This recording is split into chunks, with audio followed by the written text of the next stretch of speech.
And I think this matchup alone, it's team fight versus macro, which style comes out on top. All right, it's time to get into game number 1 now, and things get serious. Method goes up against Tempest as EU battles Korea. Already with the Garish ban coming out, indicating maybe a bit of interest towards that first pick Genji here. If Maiev doesn't get banned out by Method, Method has banned Maiev every single time, no matter their position. So there we see it go through. We'll see if Tempest kind of, mix things up here. Go with the Malfurion instead. I think against a team like Method, you want to draft Malfurion because you want to respond to the draft in a series like this. You want to test the water, because we talked about unique styles earlier, and I said that Tempest has like the weirdest meta and the weirdest priority of heroes out of this entire tournament with success and win rate, I should say. But look at this Decker Kane priority. You're already as Tempest trying to see where does Method go. They've drafted Valera. They're all over the place. The one thing that Method has consistently focused on throughout this tournament is their focus on macro. That's the one thing you could say, I know this has been their focus, but otherwise you really want to draft reactionally, and I think that's what Tempest is doing with this Malfurion pick. I mean, we literally haven't seen Hyde on anything other than Uther, and a majority of this post-second ban phase, we see a support first picked on their half. This is miles different already than what we've seen from them, and exactly what I was hoping to see from this team, because I'm pretty darn confident there's not enough skill in the world to be able to outtrade some of the drafting rigidness we had seen from them so far. So I like to see this here from Tempest. It's just whether or not they could still be as effective with execution with this kind of fluctuation over. Granted, Malfurion is not the largest deviation we've ever seen on planet Earth, right? There's still a lot to be seen here onto the rest of the draft. But that being said, Method has clearly shown that they believe Decker to be #2 in the support role with, kind of Garrosh and Muradin as their 1 and 2 in the warrior section. We round out at least the, first half of the ban phases here for Tempest with a Blaze, Johanna, a lot of wave clear, good synergy between Blaze and Johanna too. Very, very safe and controlling composition for Tempest, and understandably so considering it's Tomb. I feel like that was a very telegraphed ban from Tempest saying, look, you need to ban away this Tracer. We've drafted 2 heavy wave clearing bruisers now to fill out this comp, and the Malfurion Tracer composition, we know it's so strong. The regrowth goes on top of her head. She dashes all over the show, and no matter where she is, the healer's always going to connect as long as that Moonfire lands. So I feel like that was a very forced knee-jerk reaction ban that had to come out there from Method. The question now for Tempest is where do they look to try and ban out? It's a small map, Tomb of the Spider Queen. There are heroes like the Harker that you can try to utilize. You're not going to be going into that tissue regeneration like the meta is nowadays at level 1. You'll probably be looking at that movement speed to try and find some potential to try and, isolate that single target with that ultimate. There's going to be, lockdown or Dami on somebody aggressive, try and shut him down and turn the fights around. I think that one thing they're thinking about is banning out a tank that can set up CC with Deckard Cain, but I think the other thing they're thinking about is a burst mage. In this case, it's going to be Chromie they ban out, very powerful for the map, one of Nick's best heroes. But we saw Deckard Cain with Method have great success with Li Ming and Genji with the reset composition with Stay a While and Listen, making that comp work, which was so terrifying. So Tempest, instead of trying to guess what CC follow-up Deckard Cain might try to control the early game with, they take the safer play, they remove at least one of these burst mages. So that's the idea here with this. They're narrowing down the picks of Nick here just a little bit. And we'll see what he's going to roll now that the Chromie's removed. Li Ming's still a powerful option here, but not a must-pick in this rotation. I think this is probably going to be the tank rotation. I mean, Muradin, again, as I said, has been the rigid kind of pattern that we've seen from Method in priority now that the Garrosh off the table, likely. And majority of the time, we do see it from them in this slot. So Muradin what is really the thought process coming out from me here in this rotation. That being said, I was originally going to say something along the lines of a Thrall, but with the Malfurion adjustment, I was going to say Thrall is a huge problem in this draft from beginning to end, but it's not so much the case because of the huge adjustment with the Malfurion at the top. Divine Shield suffers into long sustained team fights, and Thrall's Earthquake is one of those things that can force the fight beyond that Divine Shield kind of impact here. But it's going to be not that case here, again, with the adjustment with the Malfurion. And instead, we get ourselves a false stat on Tomb. Interesting choice, but, not like it's unheard of, especially when looking towards Europe. I mean, I'm looking at this here from Method, right, and it seems very similar to what Mindfreak had at the start with their composition with the Deckard Cain and the Genji, but it's looking like to me they need now 2 different outs. You've got Stay a While and Listen to try and turn that fight around, reset the tempo, but then you've got the Gust if things get a little bit hasty. Yeah. So if he doesn't have that wind-up time to utilize that ultimate, then hey, the Gust resets it alone. You know that somebody from Tempest is going to be diving that back line, looking to find that kill. Oh, wow. And it may just be this one here. Phoenix is the very first one locked in here by Tempest. And Hanzo, yeah, just looking for the standard, range damage here with a very strong front line, good sustain.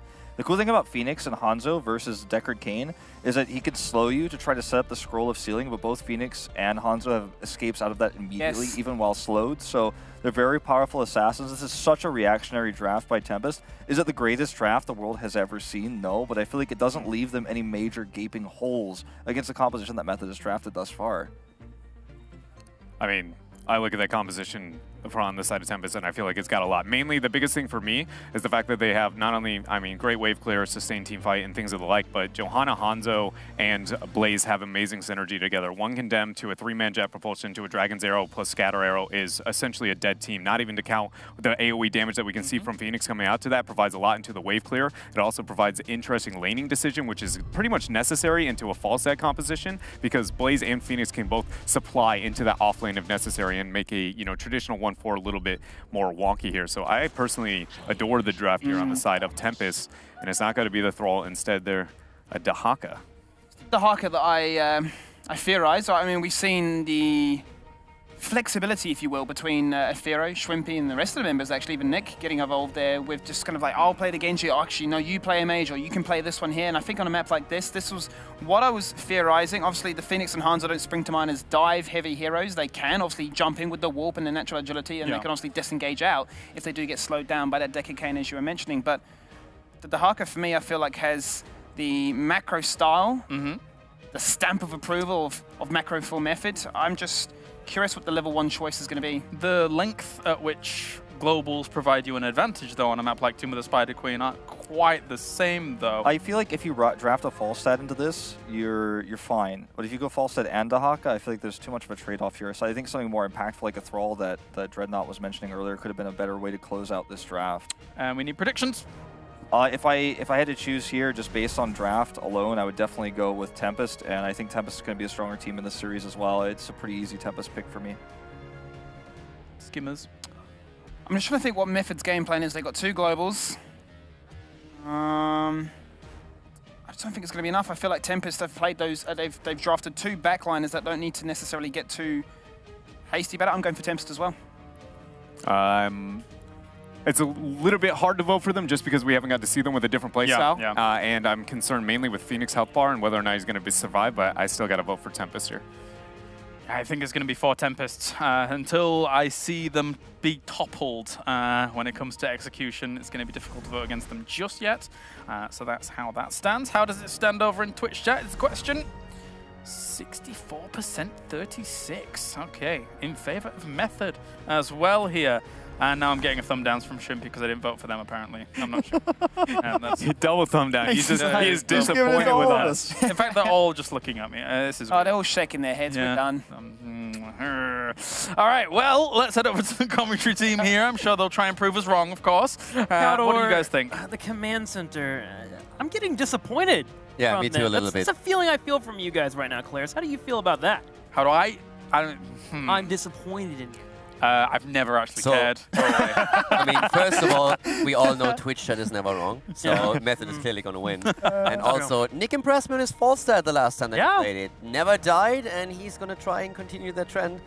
But yeah, it's going to be rough. All right, well, let's jump into it. Goodbye, Command Center. It's good seeing you. You're all beautiful. I care about your feelings, Claris. No, you don't. Now, you named him in the Command Center? Yeah, that's what they call the Command Center, yeah. I like the Why analysis did we go Terran?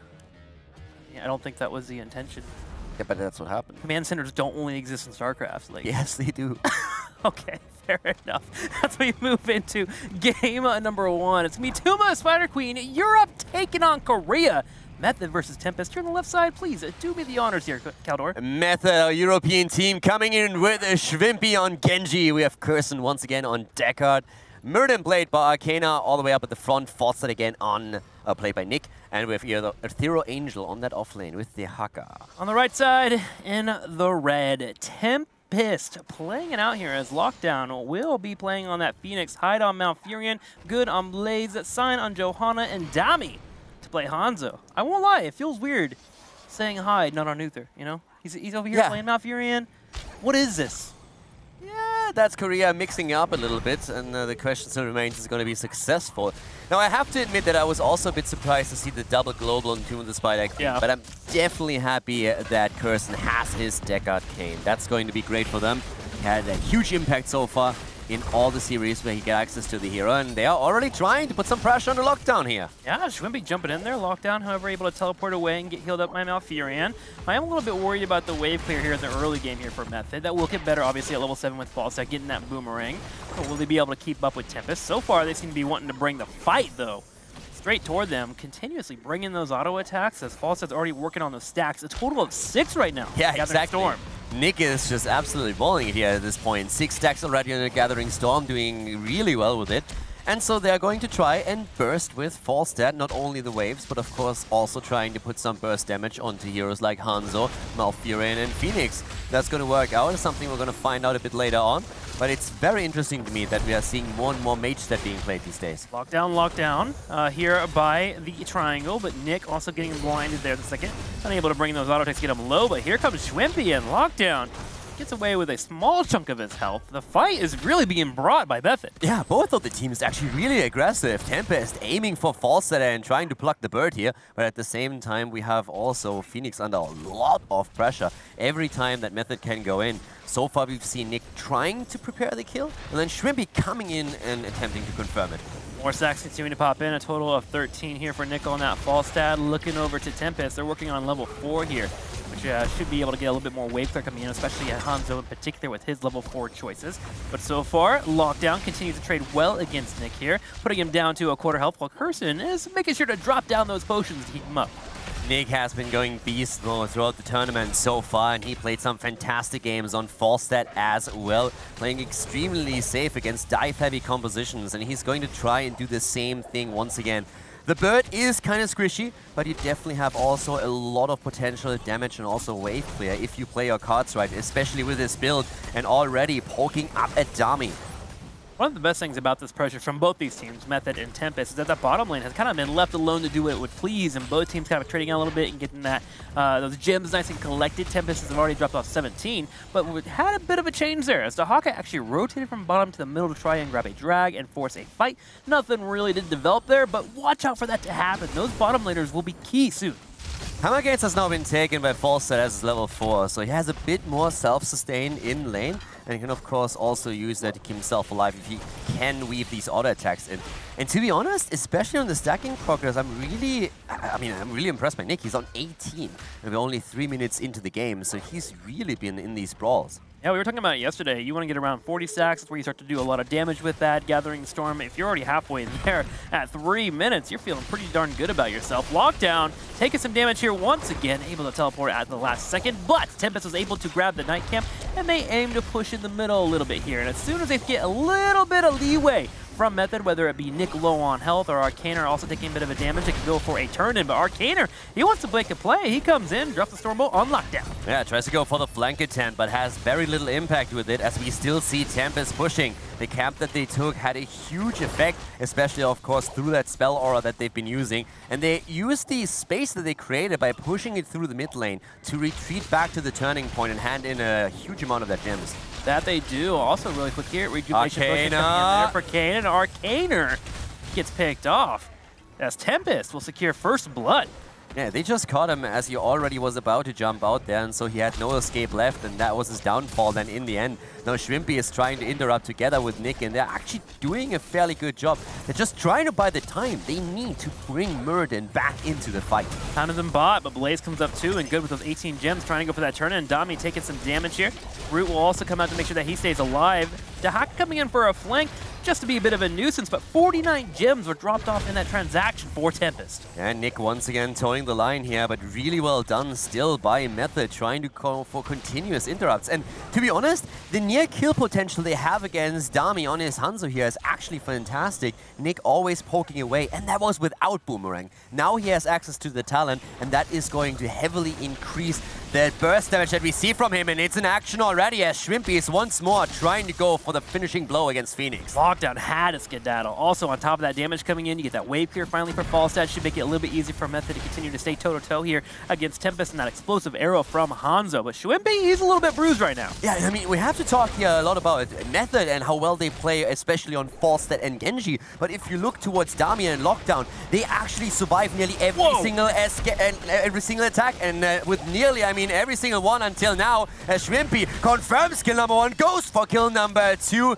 The Ninja once again going for the reset kill. Saving grace though for Tempest. They were able to at least drop off a final gem there and get the turn in. So now they will have Webweavers pushing in different lanes. Now there will be some time here before Malfurion and Phoenix are back on the field, which buys Method some of their own time to clear out those waves, but Tempest are looking to strike quickly here and get some experience. Yeah, and Nick is sitting at 29 stacks on his Gathering Storm. And to be honest, that attempt that they have the entire time, first of all, Deckard moving in, getting his own lockdown in play, then having the Boomerang available, and Shrimpy capitalizing on the burst damage through Falstad to just jump in and confirm kills, has been working out quite well. But the objective, that's of course where the Koreans are currently just driving the agenda, and they are trying to get that experience lead by taking down structures now. Yeah, they got 5 here in the middle, and that 4's already taking down a quarter of damage, going down about half health. A big engage from the top as Nick comes in, but good with the quick punish. Jet propulsions right into the fight, and they may get a second kill. Yeah, fantastic action here by Tempest. That did not go well for Method at all. Nick goes down, and they're still aiming for the Haka.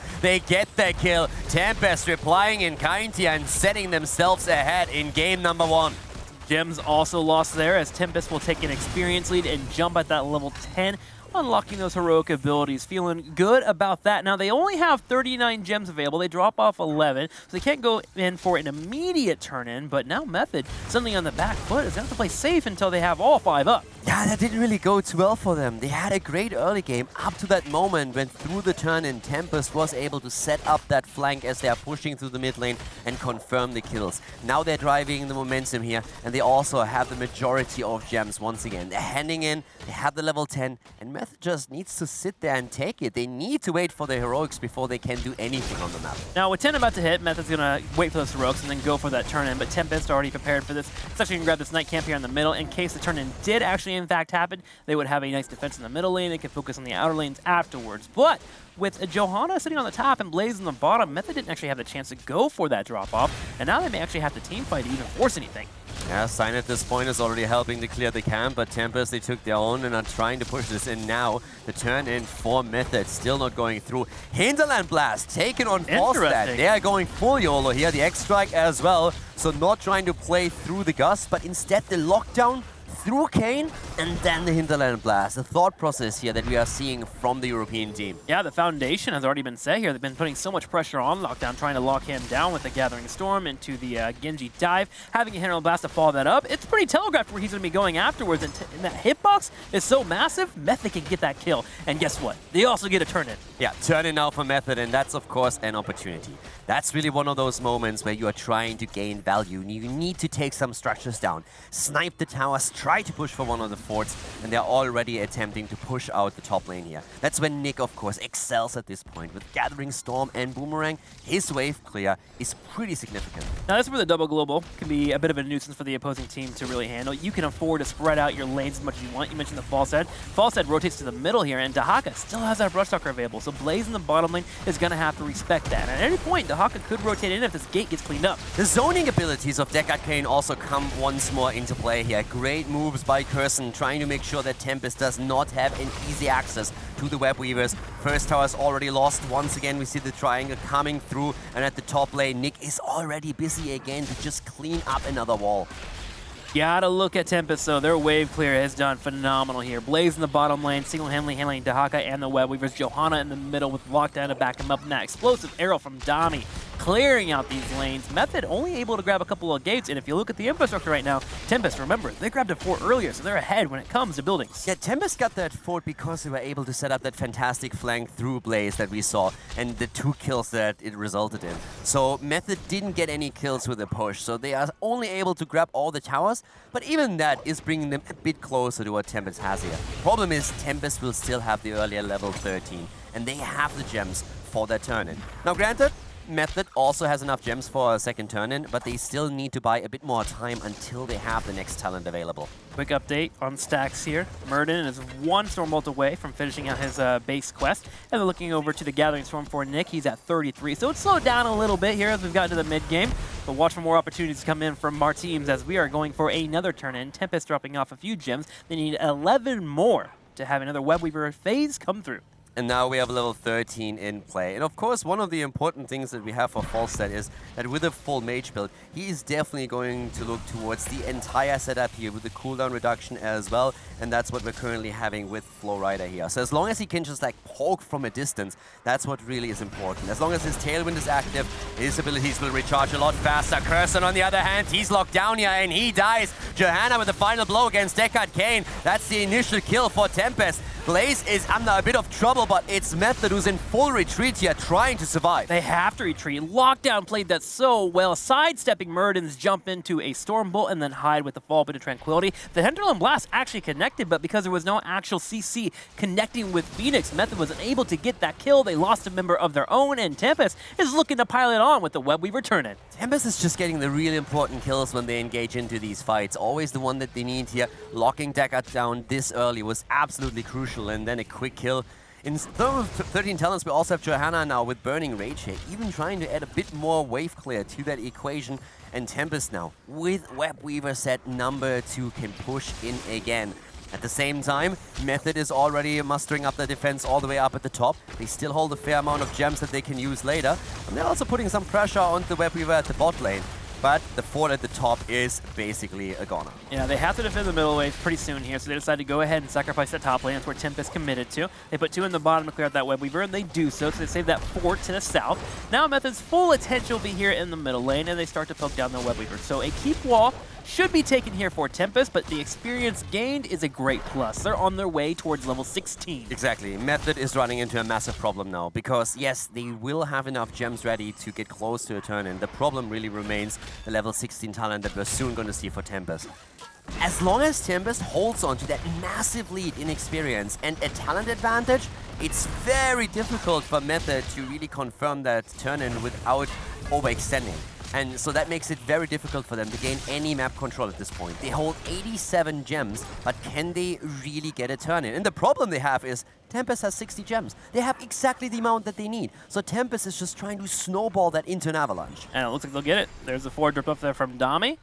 And we will have another Webweaver push coming in. Method setting up their night camp already. Hanzo will scout it out. A Thoro's on the side here, lingering just in case the CT1 try to sneak on by. If Tommy were to step up there, that could be a drag. He waited for his teammates, though. Good play for him. A Thoro still waiting. He sees high. He drops down the isolation and moves in for the drag. They're willing to fight. And they go for Dami. Oh, Dami goes down. Hanzo eliminated. And they're trying to go for the camp, but Nick actually barrel rolling straight into Sign. The second kill against Malfurion is good, though. The heals with a double kill. Phoenix falls as well. Shrimpy coming in. Is absolutely wrecking Tempest here. Johanna is down. Blaze eliminated. It's a team-wide sayonara Korea. All about the patience there. A Thorough lingering in the bush on the side. Hey, Hanzo walks by. He doesn't go for it. If Phoenix walks by, he lets it go too. But he sees a Malfurion, and that's when he struck. Him and Murden jumping in. The Hinterland Blast also hitting Hanzo and Malfurion in the backline. Completely made it to where Hyde could not provide the heals to his team, and Tempest eventually fell, even with a talent advantage. Look at that fight, the Hinterland Blast, the X-Strike, and down goes Hanzo.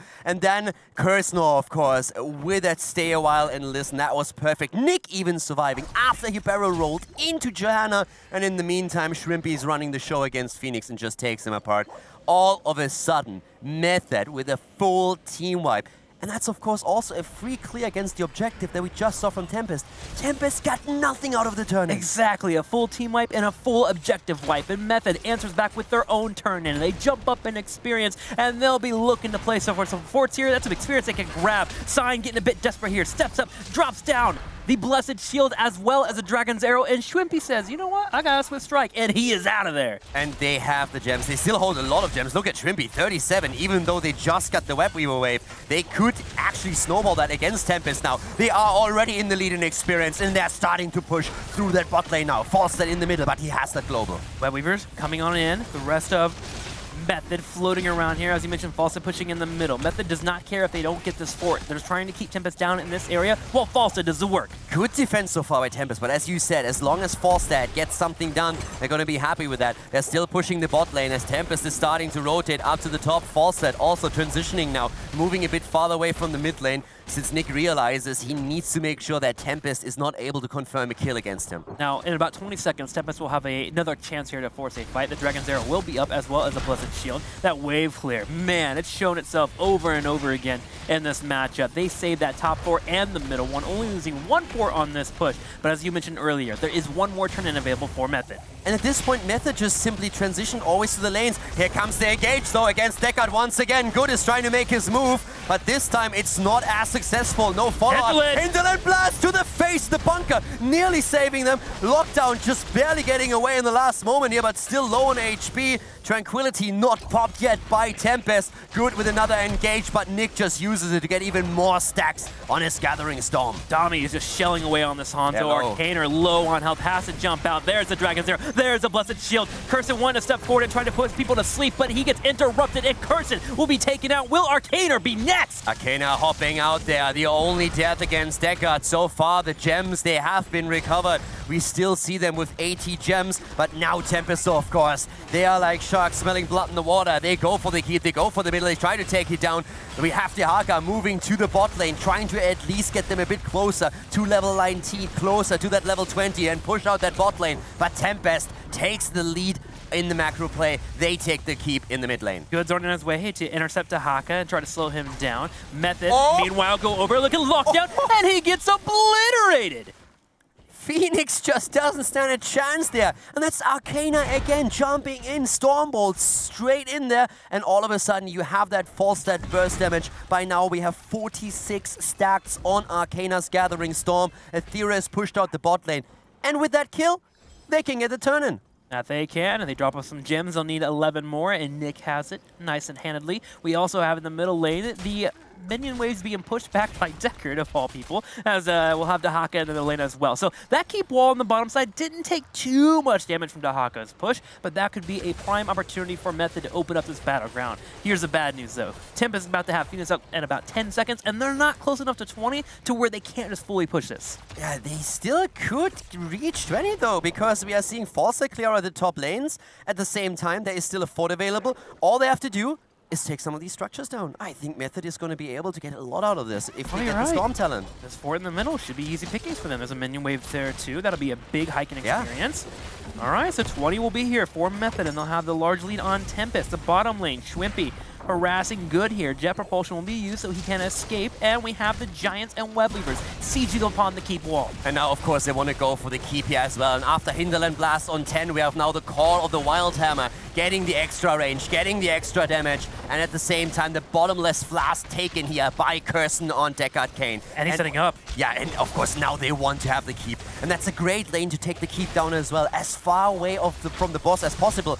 And they're running a double global. But Tempest, they stand firm. They continue to control the minion waves. They clear them out over and over. Lockdown taking Pope, but he's got that shield to play around. Continues to kite away, and this keep still stands. Look at the top lane, though. Heavy push coming in. So Method is keeping Tempest occupied at the bot lane. But up to the top, we are seeing the Web Weaver doing a lot of work and starting to inch forward towards the keep itself. Method is still poking down here. Tempest, they want their own 20 for the defense. Ice Block being used on the other hand here by Malfurion. Apparently expecting Arcaner to move in here, but look at Phoenix once again. Jumping straight in. I'm going to jump straight into the bunker as well, but Lockdown trying to kite away. Here comes the Dragon's Arrow, but everyone should go to sleep, says Deckard Cain, as he puts Lockdown and Good back in the zone, and they're going to be stunned for a few seconds, but they're trying to kite away because Method suddenly might be in trouble. But Method wants kills now as well. If Tempest overextends, then maybe a counter kill is possible. He has Sign is popped on his 20. Aethera is low though. Then he goes down. Dehaka eliminated. No keep has fallen on Tempest's side,